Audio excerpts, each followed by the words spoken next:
हमने कई बार ऐसी मूर्खताएं अपने जीवन में कर रखी हैं इस भूषा के स्तर पर जिनका कोई तर्क समझ में नहीं आता। जैसे बहुत भारतवासियों को मैंने देखा है मोजे पहन के घूमते रहते हैं जूतों में।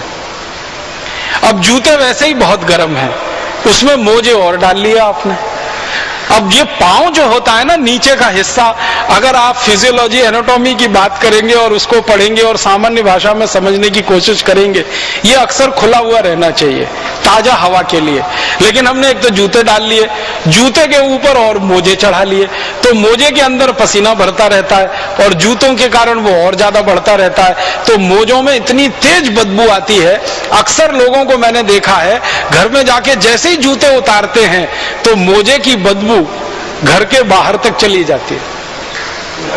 पूरा घर जो है वो मोजे की बदबू से भरा हुआ रहता है। फिर उन मोजों को बंद करके अलमारी में और रख देते हैं तो बाकी सारे के सारे कपड़े भी बदबूदार हो जाते हैं। अब उन लोगों को कहो कि भाई ये मोजे की जरूरत भारत में नहीं है, ये यूरोप में है, इंग्लैंड में है, कनाडा में है, अमेरिका में है, क्योंकि बर्फ पड़ती है। आपको मालूम है साल में 6 महीने बर्फ पड़ती है ये यूरोप और अमेरिका वाले एरिया में। कुछ कुछ क्षेत्र में तो 8 महीने तक बर्फ पड़ती है। तो ज्यादा बर्फ पड़े तो पांव एकदम गलने लगते हैं। तो ऐसी स्थिति में मोजे और जूतों की जरूरत पड़ती है। भारत में तो कम से कम 3/4 इलाका ऐसा है जहां कभी बर्फ नहीं पड़ती और 1/4 इलाके में साल में 15-20 दिन, बहुत अधिक तो महीने भर बर्फ पड़ती है।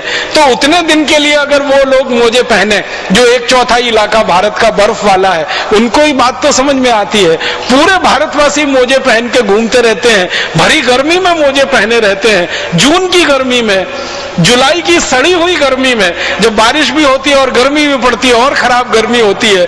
ये मोजों का बड़ा विचित्र विज्ञान है। हमारे भारत में तो सन्यासियों के लिए जो पहनावा है वो खड़ाऊ है और गृहस्थ लोग भी पहनते रहे। परम पूजनीय स्वामी जी की जो खड़ाऊ है वो बहुत वैज्ञानिक है। एक तो लकड़ी की है, लकड़ी आप जानते हैं ऊष्मा की कुचालक होती है, और पृथ्वी आप जानते हैं बहुत बड़ी ऊष्मा की सुचालक है।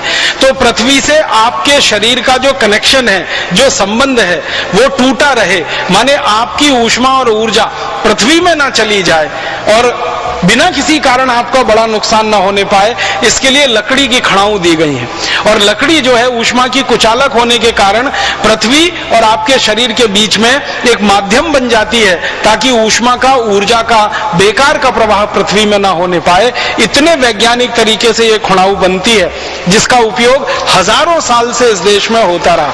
हमने वो खड़ाऊ छोड़ दी और उस खड़ाऊ को छोड़कर यूरोप और अमेरिका की नकल करने वाले जूते खरीद लिए और उन जूतों में फंस गए मोजे और मोजे में फंस गई बदबू और बदबू में फंस गया पूरा घर और परिवार जो परेशान होता रहता है। राम भी तो खड़ा हुआ। हमारे देश में भगवान श्री राम का कहानी देखें, भगवान श्री कृष्ण का देखें, ये सब खड़ाऊ पहनने वाले लोग थे।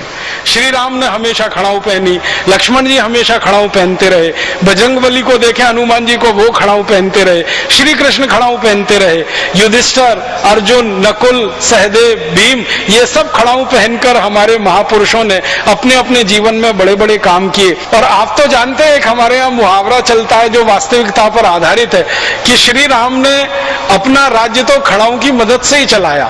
भगवान श्री राम तो गए नहीं गद्दी पर, कुर्सी पर बैठने के लिए, उनकी खड़ाऊ रखी रहती थी कुर्सी और गद्दी पर, उसके द्वारा राज्य चलाया जाता था। तो खड़ाऊ बहुत महत्व की चीज है हमारे देश में। जो खड़ाऊ 14 वर्षों तक किसी राज्य का संचालन कर सकती है और राम राज्य का संचालन कर सकती है। साधारण राज्य नहीं, राम राज्य। राम राज्य में जहां कोई दुखी नहीं है, कोई गरीब नहीं है, कोई भुखमरी का शिकार नहीं है, कोई बेरोजगार नहीं है, जहां अतिवृष्टि नहीं है, जहां अनावृष्टि नहीं है, माने जीवन का कोई दुखी नहीं है, ऐसा राज्य राम राज्य। और वो खड़ाऊ के द्वारा संचालित हुआ हो 14 वर्ष, तो अंदाजा लगा लीजिए खड़ाऊ का कितना बड़ा महत्व रहा होगा इस देश में। और भरत जो श्री राम के अनुज छोटे भाई, जब उनको बुलाने के लिए गए वन में, तो श्री राम ने कहा कि मेरी खड़ाऊ ले जाओ। तो बहुत हर्ष के साथ, खुशी के साथ भरत उन खड़ाऊ को अपने सिर पर रखकर राम राज्य तक लेके आए, माने अयोध्या तक लेके आए। खड़ाऊओं का स्थान सिर में रहा है, हमने अब वो जूते को देना शुरू कर दिया है। क्या हमारी संस्कृति का पतन हुआ है, कहाँ खड़ाऊं और कहाँ जूता। तो आप इस जूता संस्कृति से थोड़ा बाहर निकलें।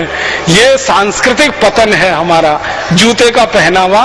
और जूते का पहनावा ऐसा, एक जोड़ी जूता नहीं, दो नहीं, तीन नहीं, चार नहीं, 5, 10, 15, 20, 25, 50 और लोगों को ड्रेस के हिसाब से जूता।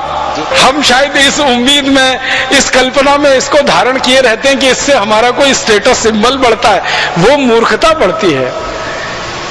इसलिए हम इस सांस्कृतिक अधःपतन के इस स्तर पर आके खड़े हो गए हैं कि अपनी खड़ाऊं छोड़ी है, अपनी जूतियां छोड़ी हैं। भारत में ऐसा भी रहा है कि कुछ समय जब बहुत ठंड पड़ती रही है तो खड़ाऊं का उपयोग नहीं कर सकते, तो जूतियां इस देश में बनाई जाती हैं। जूतियां बहुत वैज्ञानिक है, जूतों की तुलना में तो बहुत ज्यादा वैज्ञानिक है।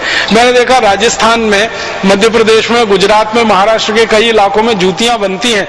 जूतियां इतनी अद्भुत होती हैं कि सीधे या उल्टे दोनों पैरों में दोनों को पहन सकते हैं, कभी भी बदल सकते हैं, बराबर घिसती हैं। जूते की तरह से नहीं होती। जूते को एक ही पैर में पहना जा सकता है, दूसरे पैर का जूता दूसरे पैर में नहीं आता। इसका माने जूतियां जूतों से श्रेष्ठ हैं क्योंकि वो भारतीय और स्वदेशी उत्पादन का निशानी है, और जूता ये विदेशी उत्पादन की निशानी है। चमड़े की से बनती।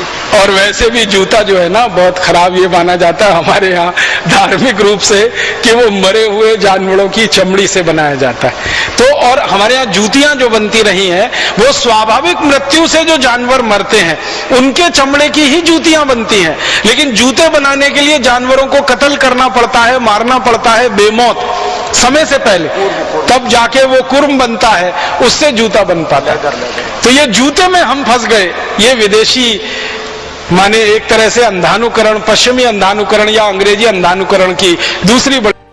हम ईश्वर से प्रार्थना करते हैं कि आपका जीवन सुखमय और निरोग हो, आप लंबी आयु प्राप्त करें। हमारे YouTube चैनल आरोग्य अमृत जीवन को सब्सक्राइब करना ना भूलें।